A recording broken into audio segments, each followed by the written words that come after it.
Learn how to decorate photos like your favorite Instagrammers in this quick tip from Envato Tuts Plus. So let's say you want to surprise your friend with a fun party theme. Start with your favorite photo. Then select the brush tool. Choose a hard round brush with a tapered end for a nice clean line. Keep the smoothing option between 30 to 50% for a smoother stroke.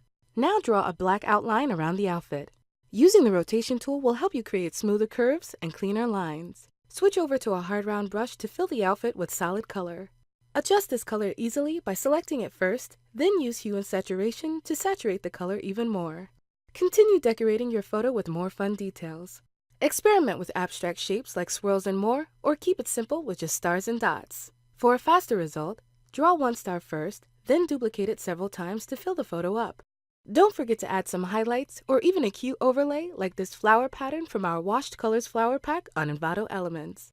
Show us your results and stay tuned for more helpful tips from all of us at Envato Tuts Plus.